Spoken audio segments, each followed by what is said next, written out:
নমস্কার, সকলে কেমন আছেন? ফ্লো উইথ অঙ্কিতার একটি নতুন ব্লগে আপনাদের সকলকে স্বাগত জানাই। আজকের কতগুলো গিফট হ্যাম্পার বানাতে বসেছি আমার প্রিয় বান্ধবী অ্যাঞ্জিলার জন্য। অ্যাঞ্জিলার 7 মাসের বেবি শাওয়ারের একটা ইনভিটেশন আছে, আর আমরা সকলেই জানি যে প্রতিটা মেয়ের জীবনে এই সময়টা খুবই গুরুত্বপূর্ণ। অ্যাঞ্জিলা আমার সবথেকে প্রিয় বান্ধবী, ওর সাথে আমার এই বন্ধুত্ব প্রায় 12 বছরের। তাই ওর এই দিনটাকে বা ওর এই স্পেশাল মুহূর্তটাকে আরেকটু স্পেশাল তো করে তুলতেই হতো। এই গিফট হ্যাম্পারগুলি তৈরি করতে আমার যে জিনিসগুলি লেগেছে, যেমন ট্রে, বাস্কেট, এগুলো সবই আমি আমাদের এরিয়ারই একটা দোকান থেকে কিনে এনেছি। যদিও এগুলো অনলাইনে অ্যাভেলেবেল আছে, আর আজকাল তো রেডিমেড গিফট হ্যাম্পারও কিনতে পাওয়া যায়। আবার অনেকেই আছেন যারা বাড়িতে বসে এই সমস্ত গিফট হ্যাম্পারগুলো বানিয়ে দেন। তবে দেখবেন, যখন আপনি আপনার নিজের মানুষ বা নিজের কাছের মানুষকে কিছু উপহার দিতে চাইছেন, আর যদি হাতে সময় থাকে সেটা যদি আপনি নিজে বানিয়ে দেন, তাহলে তার সাথে একটা আলাদাই অনুভূতি জড়িয়ে থাকে। চলুন তাহলে আর দেরি না করে চটপট আমি গিফট হ্যাম্পারগুলো রেডি করে নিই। প্রথমেই আমি এখানে যে গিফট হ্যাম্পারটা রেডি করছি সেটা ছিল সমস্ত রকমের স্ন্যাক্স যা যা আমি অ্যাঞ্জেলার জন্য কিনেছিলাম সেটা দিয়ে তৈরি। আর এই সমস্ত স্ন্যাক্স আইটেমগুলোর যে প্যাকেট ছিল তার ব্যাকে আমি একটা করে ডাবল টেপ আটকে দিয়েছিলাম, যাতে করে এই প্যাকেটগুলো ওই বাস্কেটের মধ্যে সিকিউর থাকে, নইলে নিয়ে যাওয়ার সময় এগুলো এক জায়গা থেকে অন্য জায়গায় সরে যাওয়ার একটা চান্স থাকে। আর একই পদ্ধতিতেই আমি বাকি যে সমস্ত প্যাকেটগুলো আছে সেগুলোকেও আমি ডাবল টেপের সাহায্যেই ওই বাস্কেটের সাথে সিকিউর করে নিচ্ছি।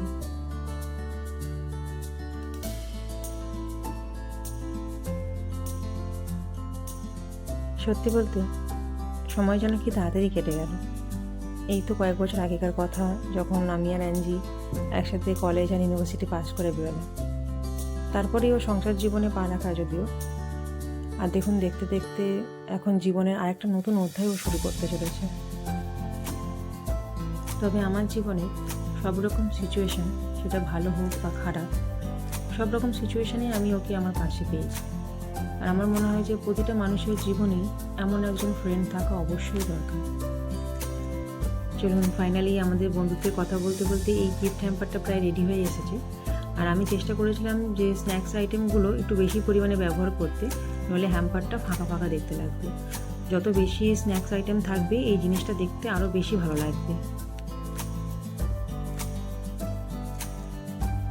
যদিও আমি নিজেও কনফিউজ হয়ে যাচ্ছি যে কোনটা কোথায় দিলে দেখতে ভালো লাগবে, তাও চেষ্টা করছি যতটা দেখতে ভালো লাগানো যায় আর কি। কারণ ছোটো জিনিসগুলো যদি সামনে না দেওয়া হয় তাহলে সেগুলোকে আর দেখা যাবে না। তো সেই জন্য যতটা দেখতে ভালো লাগে সেই রকমভাবেই আমি এটাকে তৈরি করছি। ফাইনালি আমার ফার্স্ট যে গিফট হ্যাম্পার, যেটা স্ন্যাক্স আইটেমের ছিল, ওটা প্রায় রেডি হয়ে গিয়েছে। আশা করছি এটা দেখতে ভালোই লাগছে। আর কিছু ডেকোরেশনেরও ব্যাপার আছে, সেটা আমি সমস্ত গিফট হ্যাম্পারগুলো রেডি হয়ে যাওয়ার পর করব। চলুন এবার সেকেন্ড গিফট হ্যাম্পারটা তৈরি করা যাক। এই ট্রেটাতে রাখছি সমস্ত ড্রাই ফ্রুটগুলো, যেগুলো আমি ওর জন্য কিনেছি। যেহেতু 7 মাসের স্বাদ, সেজন্য 7 রকমেরই আমি এখানে ড্রাই ফ্রুট দিয়েছি। আর সমস্ত ড্রাই ফ্রুটের প্যাকেটগুলোকে আমি ডাবল টেপ দিয়ে এই ট্রেটার সাথে সিকিউর করে নিয়েছি, সেম আগের গিফট হ্যাম্পারটার মতোই, যাতে নিয়ে যাওয়ার সময় কোনো রকম অসুবিধা না হয়।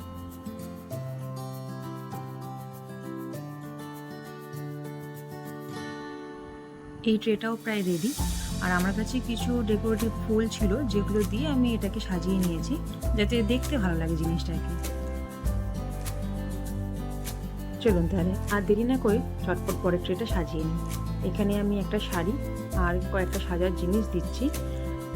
আমি আলতাটা এখানে দিচ্ছি না, কারণ আমাদের খ্রিস্টানদের মধ্যে আলতা পরার নিয়ম নেই। তাই আলতাটা বাদ দিয়ে আমি সিঁদুর, কাজল, নেল পলিশ, লিপস্টিক, টিপের পাতা, ক্লিপ সব মিলিয়ে 7 রকমের জিনিস আমি এখানে দিচ্ছি। আর সবগুলোই ডাবল টেপ দিয়ে সিকিউর করে নিচ্ছি।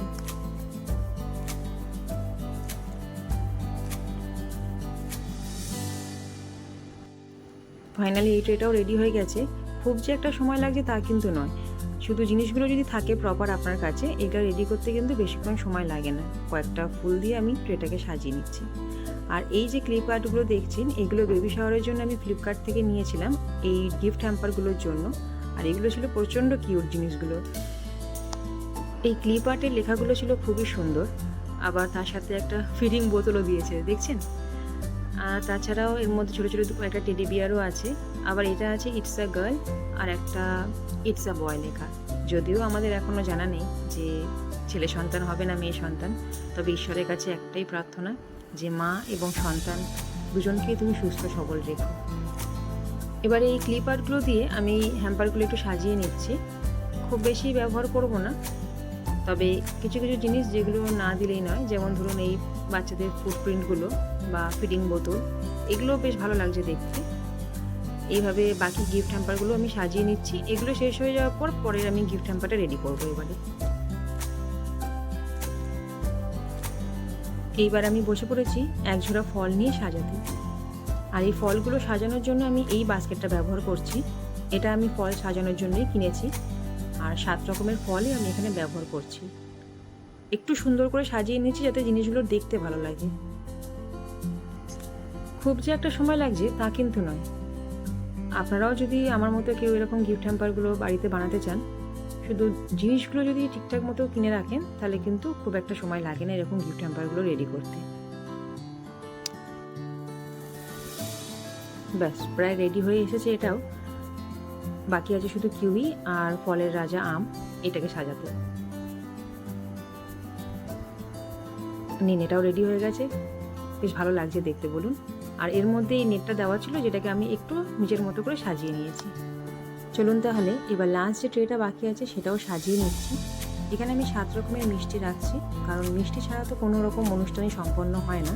শুধু ট্রেটার উপর মিষ্টিগুলো রাখার আগে আমি একটা পার্চমেন্ট পেপার এর মধ্যে রেখে তার উপর মিষ্টিগুলো রেখেছি। আর মিষ্টিগুলো রাখার পর একটা সেলোফেন পেপার দিয়ে সেটাকে কভার করে দিয়েছি, যাতে দেখতে ভালো লাগে। আর যেহেতু এই অনুষ্ঠানটা একটা খুবই শুভ অনুষ্ঠান, তাই মা বলেছে একটা নারকেল দিতে, আর নারকেলটাকেও আমি একটা নেট দিয়ে কভার করে নিয়েছি। ফাইনালি আমার সমস্ত গিফট হ্যাম্পারগুলো রেডি হয়ে গেছে। আর এই গিফট হ্যাম্পারগুলো বা এই ব্লগটা আপনাদের কেমন লাগলো অবশ্যই আমাকে কমেন্ট করে জানাবেন। যদি ভালো লাগে একটা লাইক করে দেবেন, আর আমার চ্যানেলটা সাবস্ক্রাইব করতে ভুলবেন না। দেখা হবে খুব তাড়াতাড়ি আপনাদের সাথে পরবর্তী একটা ব্লগে। সকলে সুস্থ থাকবেন, ভালো থাকবেন। পরমপিতা ঈশ্বর আপনাদের সকলকে ভালো রাখুন।